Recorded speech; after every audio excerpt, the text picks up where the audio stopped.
Alright guys, so today we're going to be looking at a piece of code in the Game Boy boot sequence that's going to actually make the Nintendo boot logo.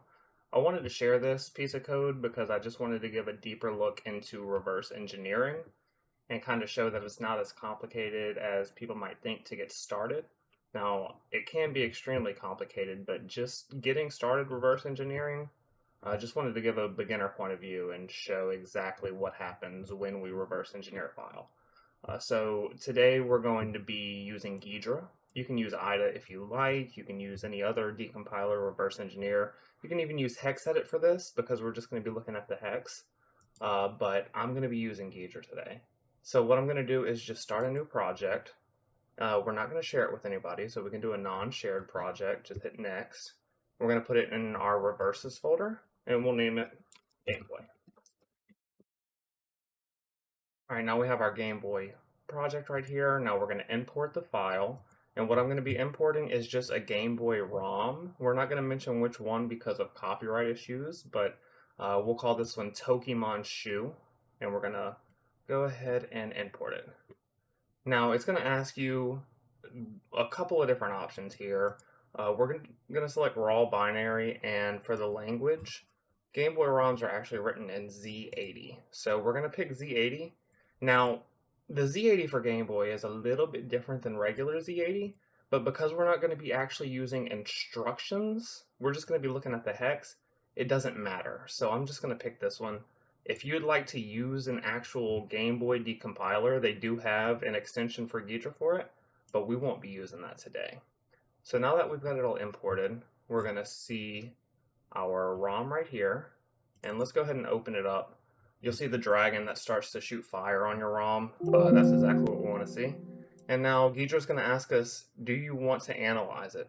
We're not going to analyze it this time because we're not using instruction sets. We're just going to look at the hex here. So when you first open this, you might be a little overwhelmed at what you see, especially if you're new to reverse engineering. But let's just kind of break it down and see exactly what's happening. Now, this is where the file starts, but this is not where the compiler and the CPU for the Game Boy is going to start reading. In Z80, we actually start at line 100, so that's going to be down here. And all of this space above 100 is actually dedicated purely for RAM slots, memory that the ROM might need to use later, things like that. So we're just going to start at 100, and we'll see the first thing right here is 00H. That's just a no-op operation. So we're actually not going to do anything here. The CPU will jump to the next line because it just goes line by line. And now we're going to see C3 right here. Now, if you know Z80, you know C3 means to jump. But if you don't know Z80, you may need to use some type of assembler guide or something to tell you what's an instruction and what's a value.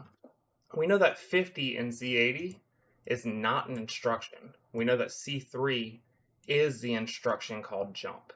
So when we see C3, that means we're going to jump to another line of code. Which line of code? Well, the compiler is going to continue to read it because it knows if we've got a jump statement, we need to get the next 16 bits, which is right here. That's going to tell us exactly where to jump to. That's 0150. Now it's not 5001 because Z80 is Little Indian, which means we're going to take the bits and we're just going to flip them. So 0150 is actually where we're going to jump. That's going to be line 150 right here. Now we've got an FE 1128. If we continue to go through this file, that's reverse engineering. We get the instruction, we look at the values, and we just go through the code step by step. That can be extremely tedious, and that's why we have some tools that will tell you what an instruction is. If we were to analyze this file as Game Boy Z80, it would say jump here. It would say FE jump. It would tell you exactly what that means, where these question marks are. But that's not what we're going to be doing today. We're going to be looking at just the Game Boy bootloader logo. So if you were to just continue to go through this, you would eventually find yourself on line 104, which is going to be back here, and this is where the Game Boy bootloader lives. Went a little bit too far. So right here is the fun part. We see CE, ED, 6666. Now what does all this mean? We know this is an instruction, and we know that it starts right here.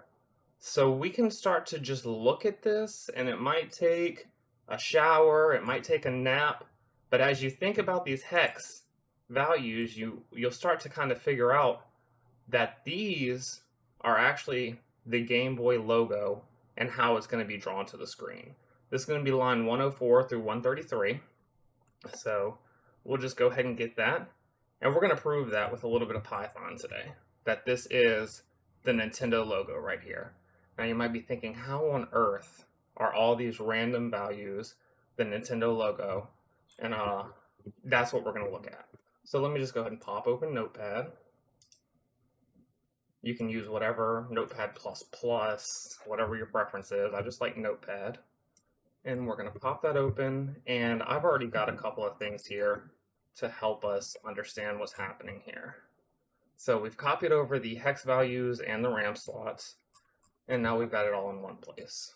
Now, if we were to take these hex values and convert them to binary, so CE to binary, ED to binary, we would get something like this. That's C. That's E. And you can use a calculator, you can use pen and paper, however you like to convert binary to hex. I usually use a calculator because it's quick, but I would definitely recommend getting the practice of turning hex into binary manually and know how to do it before you go onto the calculator. So we'll continue to pop these into binary, and we'll start to see a pattern here if we really look at it. It's not obvious, but if you take a little bit of time to understand what we have here, then it might become a little bit more obvious. Now, the way that it reads these files is it's going to go 4 rows deep, or 4 columns deep and 4 rows. And then it skips to the right, and it does it again. So now we have C, E, E, D. You notice the E's are exactly the same. And now we've got 6, 6, 6, 6 right here. So these are actually going to go, you remember I said 4 rows deep, and then we're going to move to the right, and we're going to pop them right here. 0, 1, 1, 0, 0, 1, 1, 0. Now, this is the foundation for our Game Boy logo, or Nintendo logo rather. It's going to say Nintendo across the screen when you first turn the Game Boy on. We'll see how that works by putting it in a Python script, because this would take all day, and we'd rather just go ahead and tell a computer how to do it.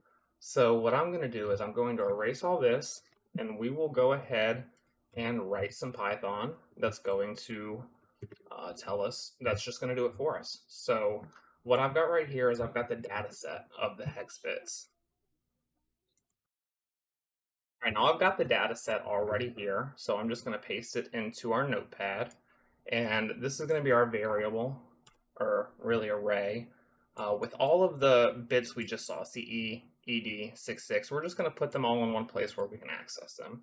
And the next thing we're going to do is we're going to write a little bit more Python here.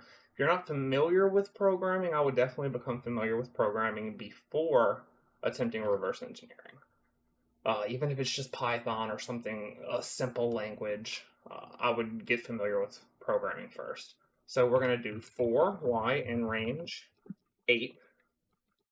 And now these 8, that's going to loop 8 times, and this is going to be the rows. Now after this, we're going to put part 1 equals, and that's just a variable we're naming, y / 2. And what this is going to do, we'll just type it out. This is going to calculate the floor division of y by 2. Now part 1, mod, short for modulus. We're going to get the modulus of it. We're going to do part 1, mod 2. And what this is going to do, calculate the, sorry, typing again, we're going to find the remainder of part 1 when divided by 2. Part 2 is going to equal y slash 4, and we're going to multiply that by 24. And what that line is going to do is it's going to calculate the floor division of y by 4 and multiplies the result by 24. And then we're going to have a 1 or I minus part mod plus part 2. Now, we can write it like this, and I wrote this so it'd be a little bit simpler, but what I actually would like to write it as is just one line of code. So we're going to do I equals y / 2 percentage 2. Let me think for a second, close that off, plus y / 4 times 24. This does the exact same thing. Now, if you don't understand this right away, it might take some time to just sit there and think about for a long time. This isn't something that I thought of immediately. This is something that over the course of a day, I just sat around thinking about, and this is what we have. So we're going to erase this part because we don't need it. This line is going to do the same thing, and that just makes for cleaner code. Now next, what we're going to do is we're going to make a variable called nibble, because we're going to get the nibbles, which is 2 hex characters, out of there. So what I'm going to do is nibble, if I can type, nibble equals data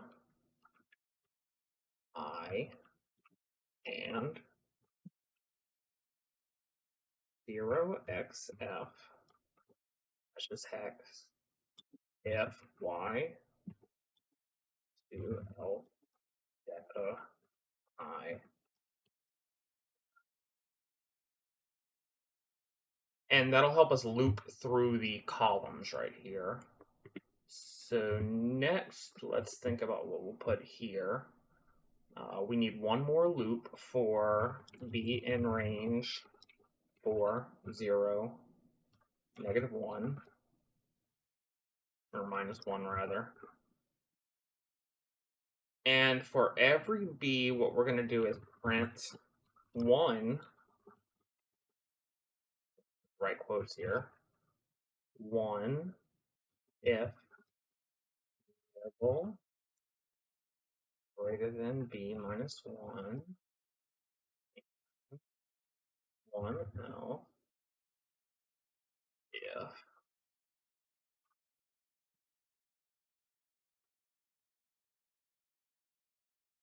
we're going to put a space there if it's something else. End equals, all right, perfect. Now you'll notice I'm not doing indenting. That's because I'm not going to actually be using this. I'm just showing you exactly what code we need to write. I've already got this program written in another file, which we're just going to run from there. So since we're coding in Notepad instead of something like idle or IDE, it's not auto-indenting for me, and I'm not going to go through and manually indent. That's one thing I dislike about Python, is the white space matters. So now what do we have next to code? We've got it printing, this part is going to print 1s for the 1s and spaces for the 0s. And that's basically the binary I showed you earlier. Every time we want a 1, we want to print a 1.